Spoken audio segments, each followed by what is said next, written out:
Hi guys, it's Laura Volpentesta. I'm back. Today I'm taking you into Procreate App, which is a really popular art, digital drawing and painting app, but that I actually don't often use. But I like to stay abreast of the popular apps. It's not one I recommend for beginners. I have absolute favorites for beginners, which are I recommend in other articles and videos, and also in my About Faces online course where I teach you my 3 favorite apps for learning digital drawing. But without further ado, today I'm going to show you, I sped up into a time lapse this video, and then I'm going to overdub my voice so I can tell you a little bit about what I'm doing on the screen to give you insight so that you can go into Procreate or any digital app and kind of know the lay of the land and explore making your own fashion sketches, because Fashion Illustration Tribe, we love illustrating design, we love people, we love culture, craft, texture, and storytelling that go into fashion and design. It isn't it's about expressing yourself. Every time I tune in to create a fashion illustration, I'm so thrilled and moved, and it's like a sacred space for me. And I hope that you can enjoy the same and that we can build a community together without distorting the body proportions. Anyway, let's move into the demonstration. So that upper left screen, that menu that was just showing up, that was me selecting the time-lapse recording. Procreate is an app that allows you to do time-lapse recording while you draw, which is awesome. At the left, there's a menu with 2 sliders. One is for opacity, which is how sheer or opaque my brush is, and the other one is for the size of my brush, like whether I'm going to be using a tip that is wide or narrow. What you can't see is next to those sliders, I get to actually select the tool I'm using, and that doesn't show up in this video. I wanted to make sure you know that. What I'm doing right now is I'm working on a layer that no one's going to see later. So I'm just kind of charcoal sketching the figure. And then I took a watercolor brush. See the layers up there? I took a watercolor brush and then did a watercolor body over that sketch and then let that original sketch disappear. Why did I do this wash of watercolor?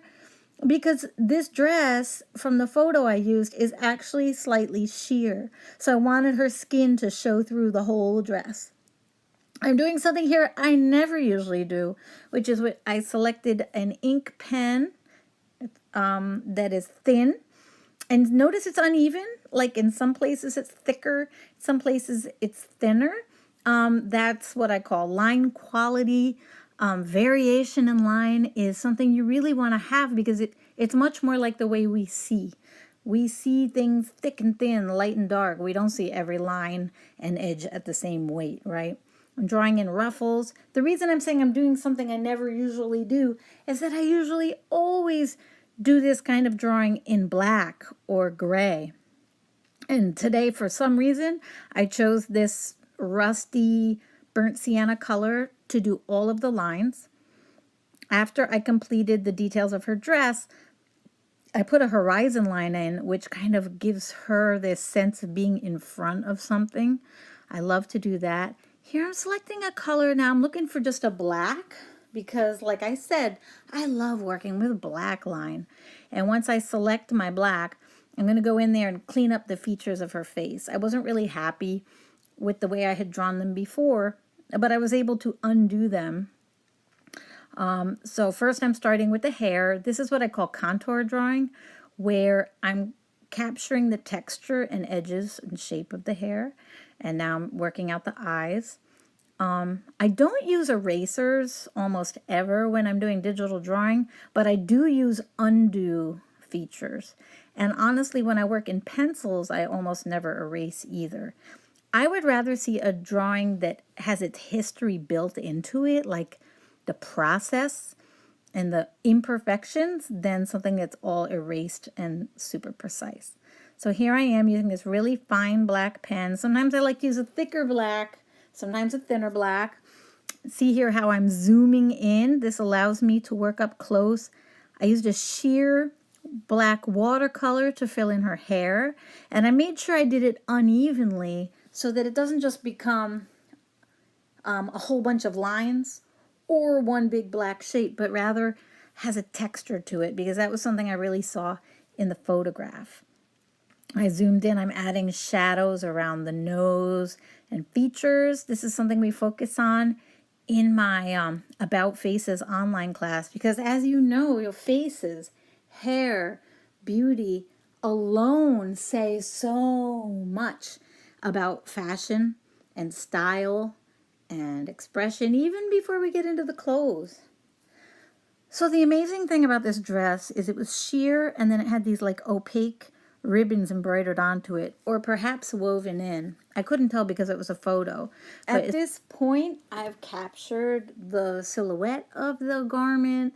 I've mapped out the pattern, and then like the details such as the seams and ruffles and things. So my next step is to get render the fabric. It's sheer with this opacity, so I got that burnt sienna color and worked it out in like a marker that gave me the proper width of those bands. They looked like they were about 3/4 of an inch wide. And notice how, of course I know they're straight lines, but I'm paying attention to each panel of her dress. So like there's what we call a chevron effect at center front, where those straight lines are on bias. So you're getting diagonal lines all meeting along center front. Do you see that? And they're aiming downward above the bust, but then at the waist, they're aiming upwards. There's a lot going on. Then through the ruffles and through the gathered skirt, it's horizontal, straight grain, if you know those terms. Don't worry if you don't. But because there's ruffles and things, the lines never look straight. They always look rounded. And whenever that's true, I really try to play that up, because that will give so much dimension to your sketches. You'll notice her sleeves are also cut on bias. That's why the lines, the stripes on her sleeves are also diagonal. I just added a lot more color now to the dress, and then, see, I'm working from a photograph, which I really urge you to do often, because it builds your vocabulary. It's a perfect exercise all the time to do some real model drawing. So I'm taking clues from the photo I'm looking at for color. And one thing you're really going to learn over time is, like right now, there's things I love about her, especially because I love her face. When I love the face, I always love my drawing. So that's why I made a whole course about faces. But like, I can only do one thing at a time to make this better and better, right? So right now, I decided to go into black lines. So see how I'm using black lines to define like gathers. I drew in one of her hands, her left hand on the right hand side. And I'm definitely going to want some dark black lines here and there to balance out. I mean, her hair is so black. I definitely want to make sure some parts of her outfit are going to get black too. Because she has ruffles on, there are going to be some deep shadows like in and around the ruffles. You see how I started to draw in those deep black lines under them? Okay. There's ruffles at the bottom of her sleeve. This is all choices of style now. Like, I'm using black lines in places. I mean, there are no black lines at all on her dress. But I like to use black. I think it's because I'm a fashion designer. Design illustration. I reserve a lot of my black lines for explicit information about how a garment is put together, because to me that's really important. A lot of people illustrate fashion, you know, and that's not on their list. It's like, that's my nerdy side, the part of me that loves design. So here, once I've subtly mapped things out, then I'm allowed to get bolder and brighter. So like, don't worry. Like here I started color correcting. You see how I changed my colors? I kept picking colors that were stronger and stronger because they looked more like the photo I was looking at. And there were more stripes that I had to add in, so I added them in. And then, Now all I'm going to do is play with the composition of the background, and that's going to be it. She's standing on a beach. If you'd like to learn more with me, make sure you subscribe at www.fashionillustrationtribe.com, and make sure you subscribe here if you enjoyed this. Please let me know what you thought. Let me know if the insights you got here today are going to help you create your own art. I'd love to know whether you're more interested in design or art and expression. I'd love to know if you're more into digital sketching or if you're more into analog supplies like watercolor. I love the mood that got created here when I laid down the color of the ocean, the color of the sand. Now I'm getting into a little bit of makeup, and there's like a golden glow that was on her face. And honestly, sometimes I get a little unsure, whether I should add something or not.